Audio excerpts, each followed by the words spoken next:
오늘은 부활절을 맞아서 예수님 부활이 우리에게 어떤 영향을 미치고 있는지에 대해서 한번 생각해 보도록 하겠습니다. 우리 구주 예수 그리스도께서 죄와 사망을 이기시고 다시 사신 부활절을 우리가 맞이했습니다. 여러분, 이 부활절에 하나님의 놀라운 은혜와 사랑이 여러분과 여러분의 가정 가운데 충만하게 임하시기를 간절히 축원합니다. 여러분, 이 부활절은 우리 기독교 신앙에 있어서 굉장히 중요한 절기라고 할 수가 있습니다.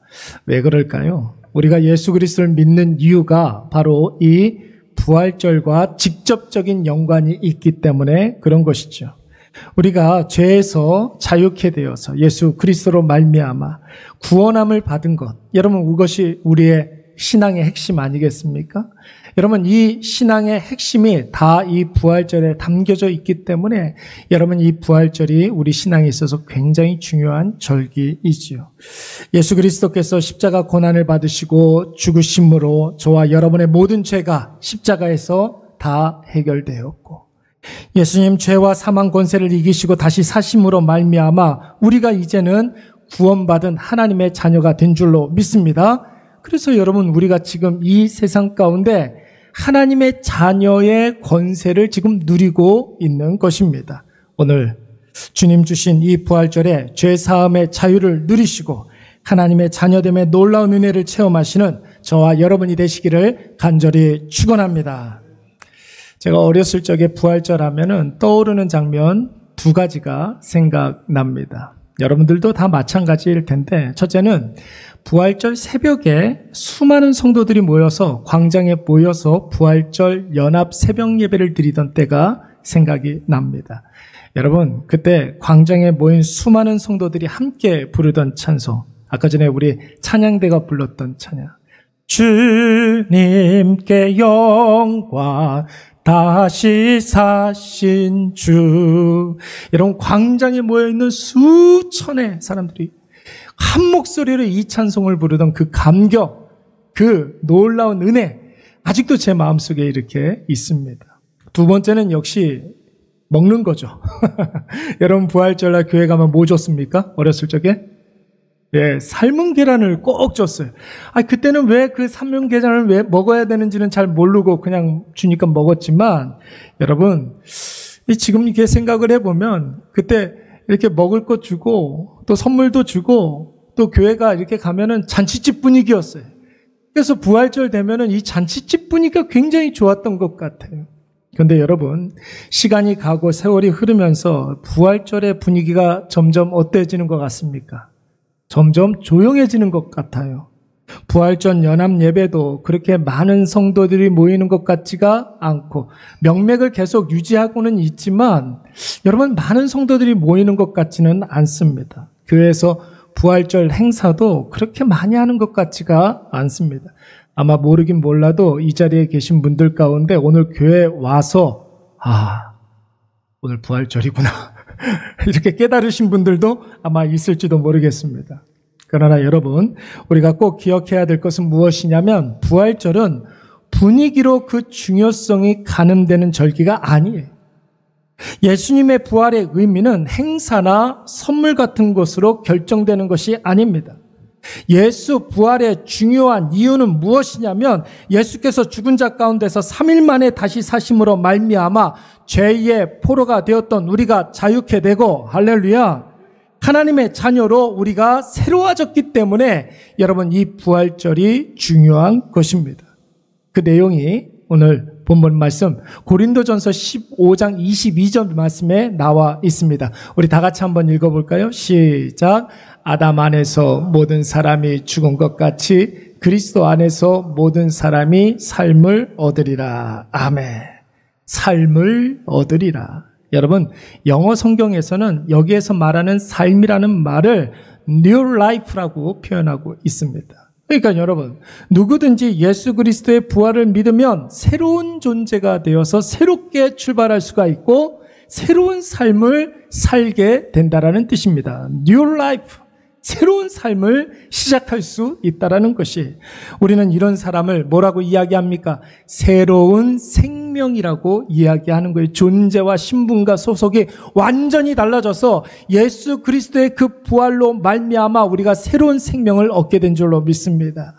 그렇다면 우리가 어떻게 새로운 존재가 될 수 있습니까? 첫 번째는 두 가지만 우리가 생각을 해볼 텐데, 첫 번째는 부활의 신앙은 우리로 하여금 승리자 되게 해 주신다라는 것입니다. 부활의 신앙이 우리에게 무엇을 준다고요?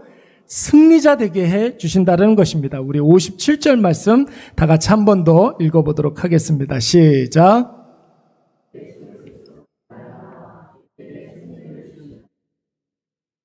아멘. 여러분, 예수 그리스도의 부활이 우리에게 무엇을 준다고요?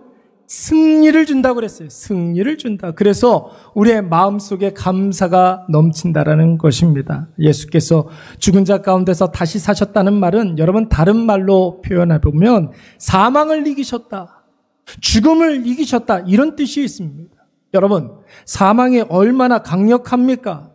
우리 인생의 모든 두려움은 여러분 다 이 사망에서부터, 죽음에서부터 시작되는 것들이에요. 죽음에 대한 두려움 때문에 여러분 우리 마음속에 내가 의도하지 않아도 염려가 들고 걱정이 들고 근심이 되고 불안하고 초조한 마음이 자꾸만 드는 거예요. 죽음에 대한 두려움 때문에. 배고파서 죽겠다, 졸려서 죽겠다, 외로워서 죽겠다, 많이 먹으면 많이 먹어서 배불러서 뭐래요? 죽음에 대한 두려움이 있기 때문에 여러분 우리의 인생은 염려와 근심이 떠나지가 않는 것입니다. 그런데 예수님께서 부활하심으로 말미암아 그 사망의 권세를 다 깨뜨리셨잖아요. 그래서 누구든지 예수 그리스도의 부활을 나의 것으로 삼는 자는 더 이상 사망이 우리에게 두려움의 대상이 될 수가 없습니다. 여러분, 죽음을 두려워하지 않는데 살면서 경험되어지는 여러 가지 삶의 문제들, 뭐가 염려가 되고 뭐가 근심이 되겠습니까? 생각을 해보세요, 여러분. 죽음에 대한 두려움을 극복하게 되면 우리가 삶에서 만나는 여러 가지 문제들이 염려가 되지 않는 거예요. 초대교회 당시에 그리스도인들에 대한 로마의 핍박이 얼마나 심했는지 모릅니다. 좋은 일이 있으면 좋은 일이 있다고 예수 믿는 사람들 다 잡아다가 원형 경기장에서 사자밥이 되게 했습니다. 좋은 일이 있다고. 여러분, 그때 당시에 로마 사람들은 사람들이 피 터져서 죽는 것을 보면서 얼마나 많이 흥분을 했는지 몰라요.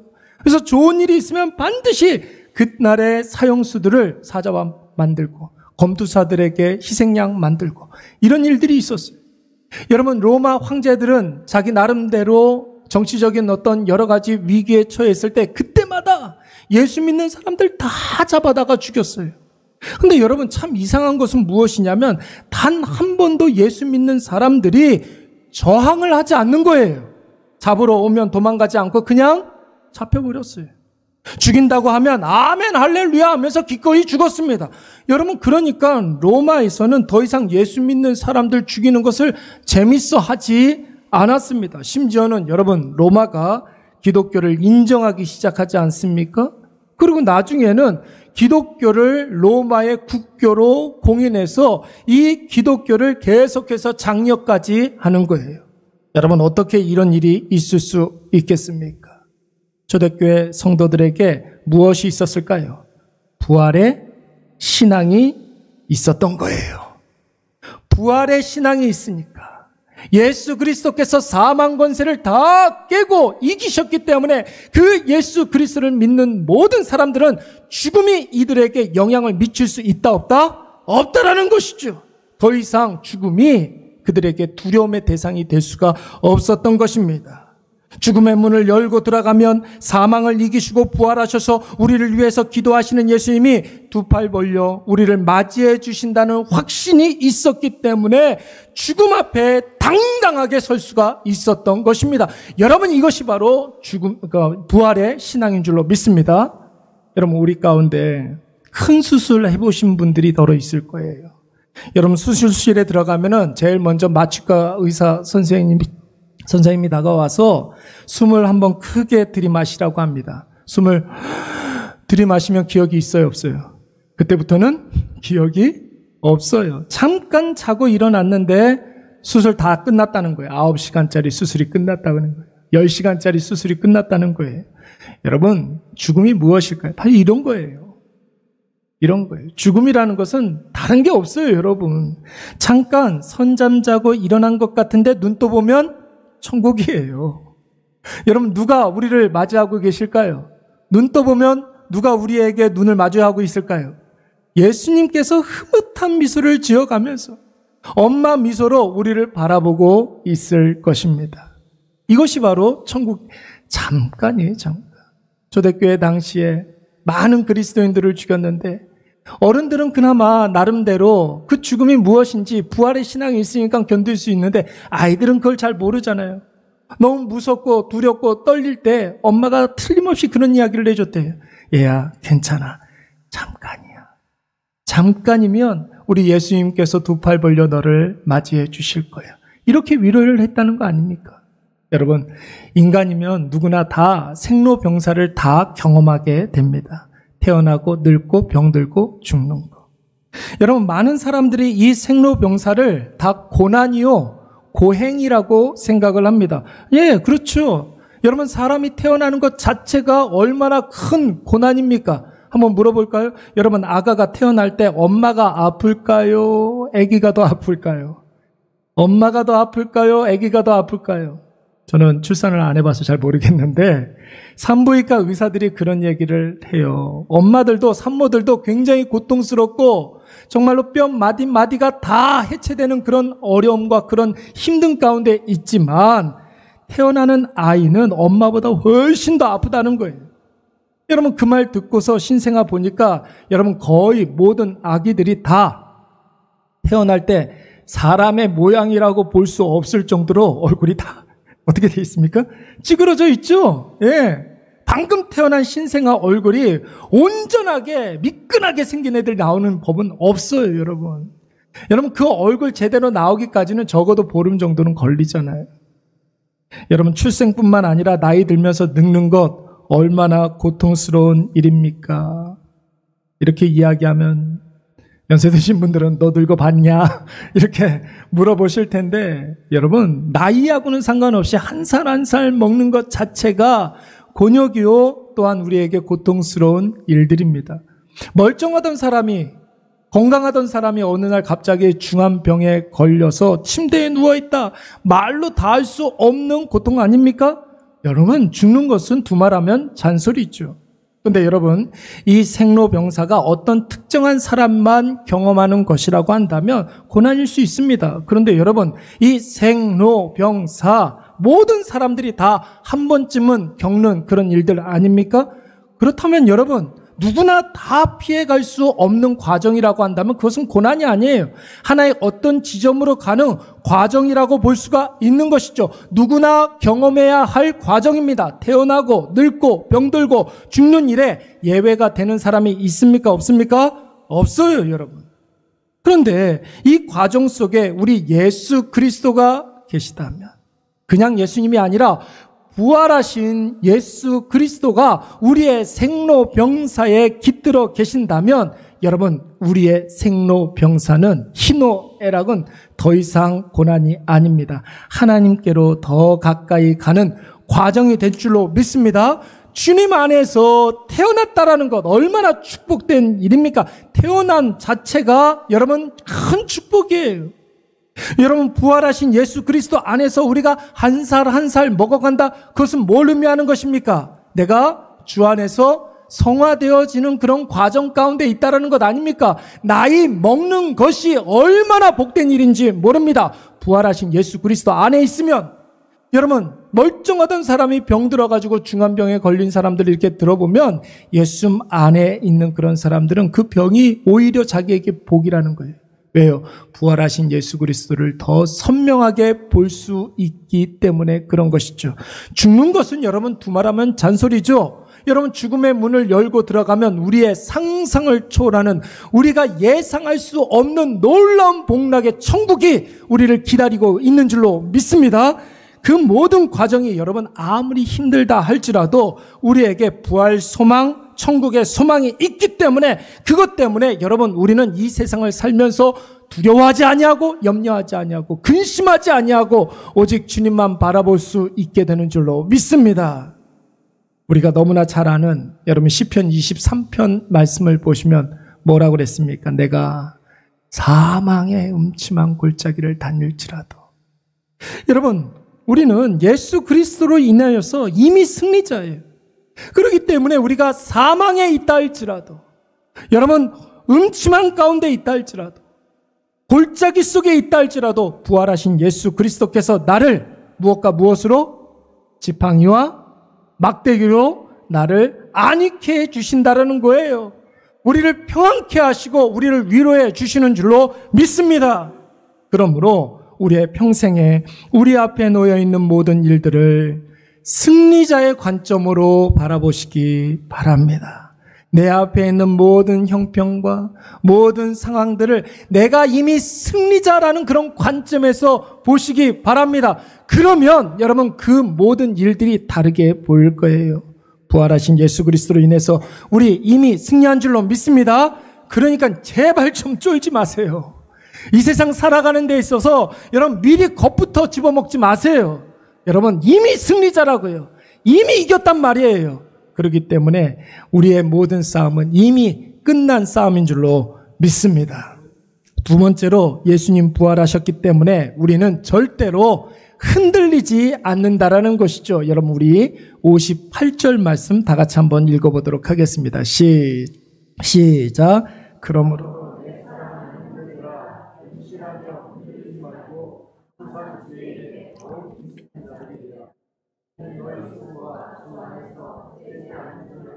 아멘. 여러분 가끔 가다가 성경에 공중 권세 잡은 자라는 그런 표현이 나옵니다. 공중 세상에 온 세상에 권세 힘을 이렇게 발휘하는 그런 사람. 여러분 그걸 우리는 뭐라고 이야기하냐면 마귀라고 이야기하는 거예요. 세상의 권세를 쥐고 흔드는 그런 존재. 마귀. 여러분 이 마귀가 하나님을 믿는 성도들을 두 가지로 공격을 합니다. 첫 번째는 유혹을 합니다. 넘어지도록. 두 번째는 위협을 합니다. 협박을 한다라는 거예요.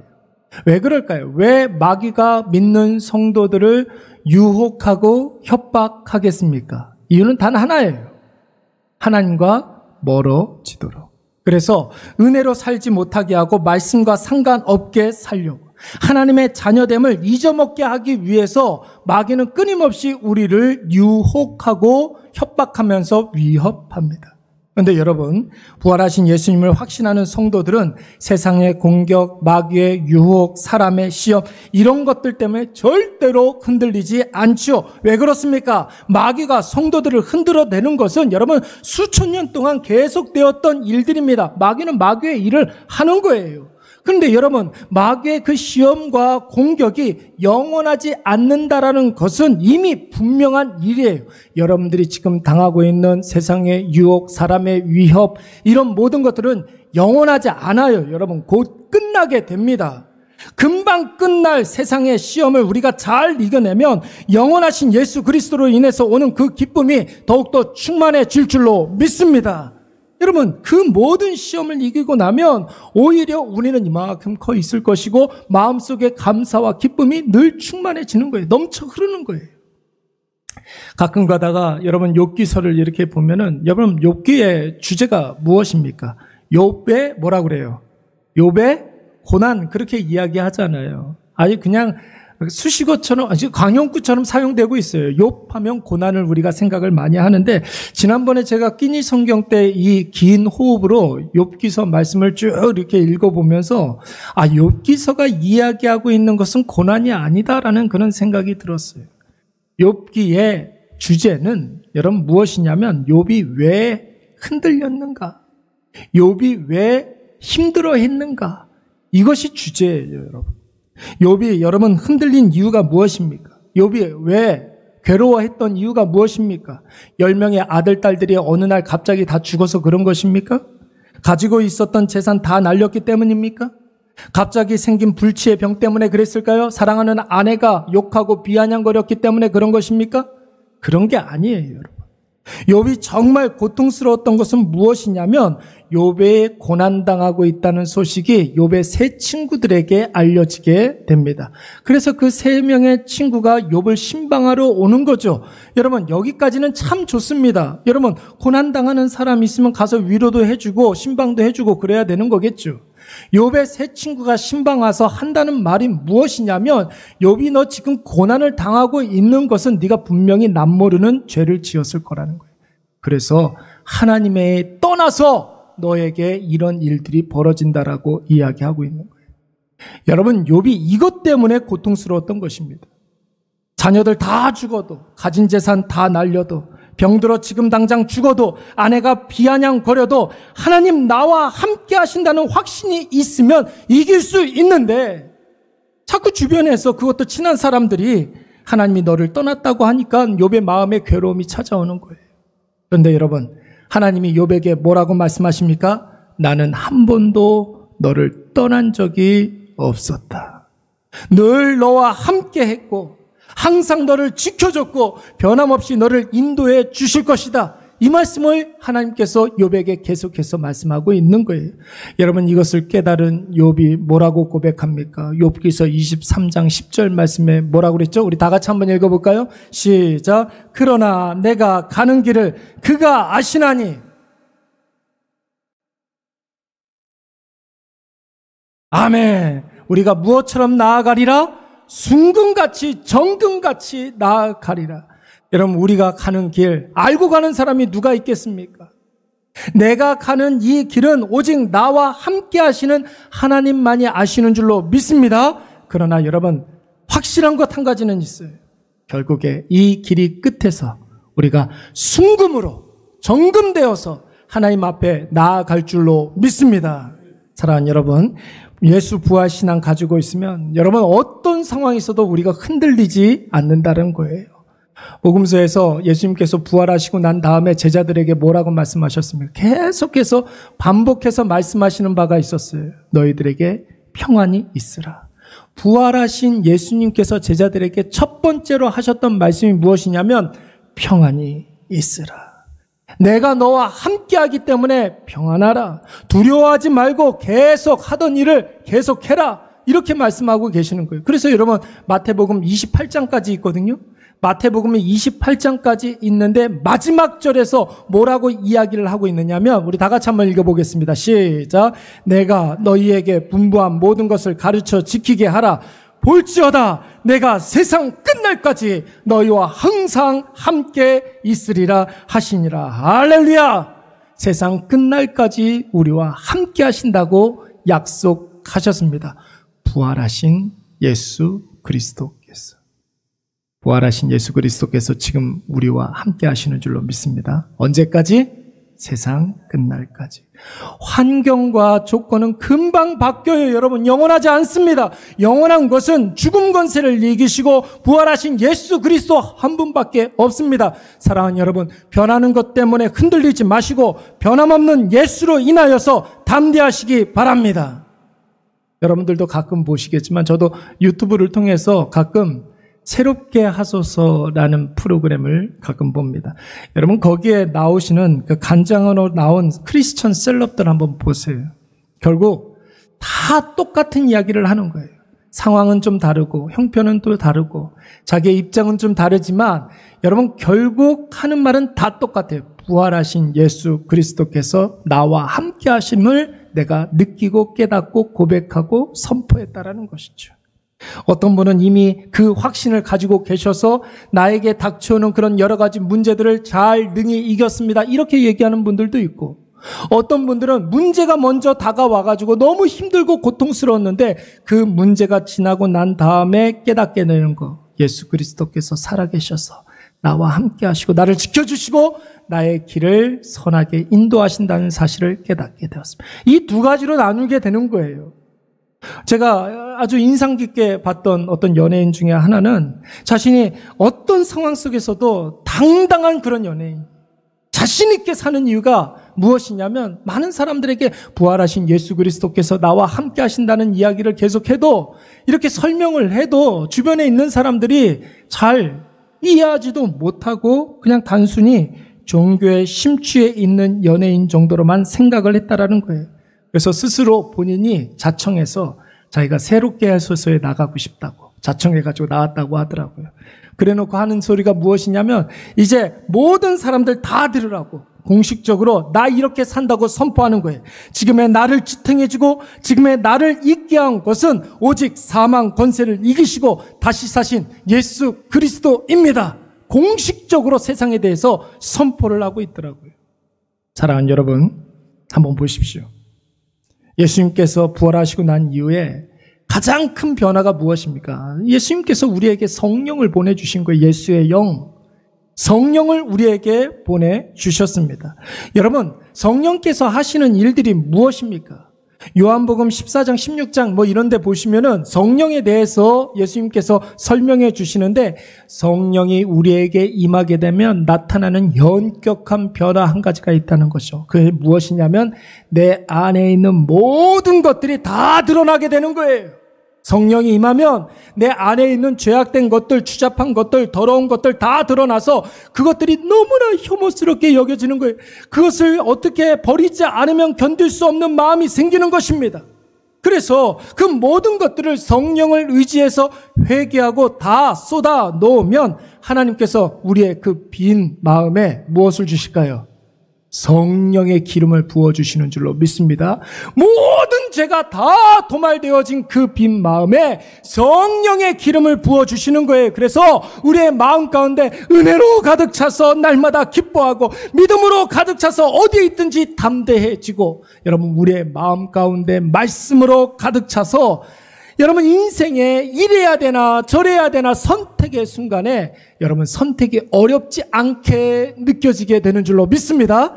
그 안에 말씀이 가득 차 있으면 선택이 쉬워지는 거예요. 이런 사람들은 자기 감정에 치우치지 않아요. 담대하게 내가 해야 할 일들을 계속하게 됩니다.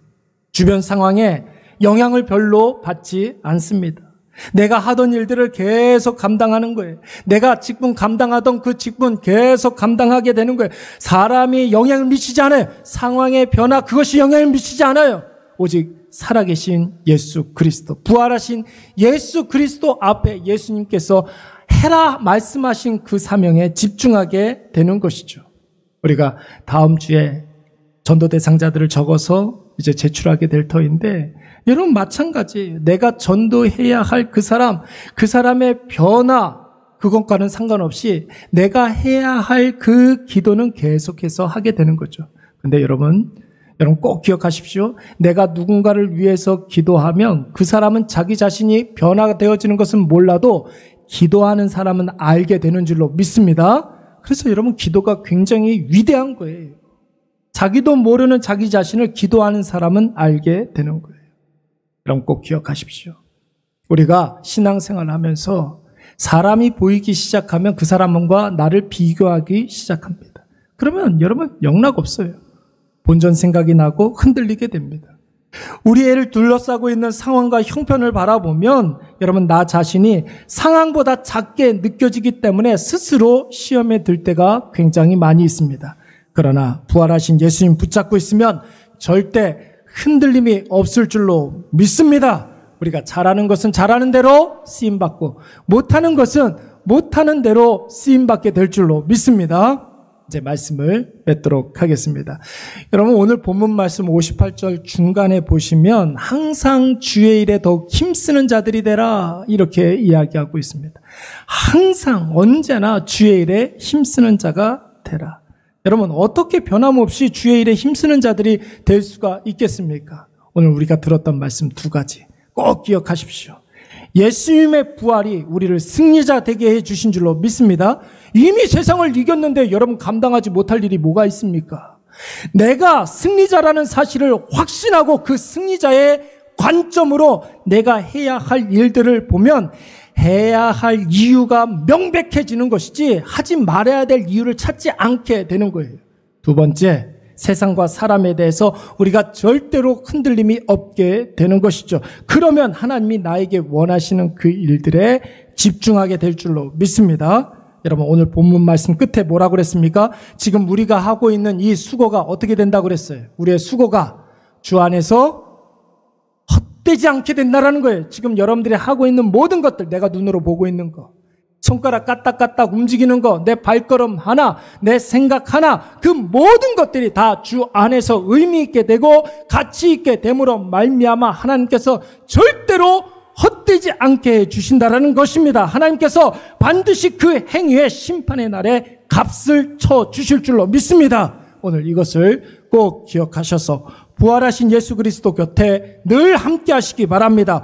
죽음도 흔들지 못하는 그 부활의 신앙으로, 세상도 흔들지 못하는 그 부활의 소망으로 날마다 주의 일에 항상 힘쓰시는 저와 여러분이 되시기를 간절히 축원합니다. 우리 다 같이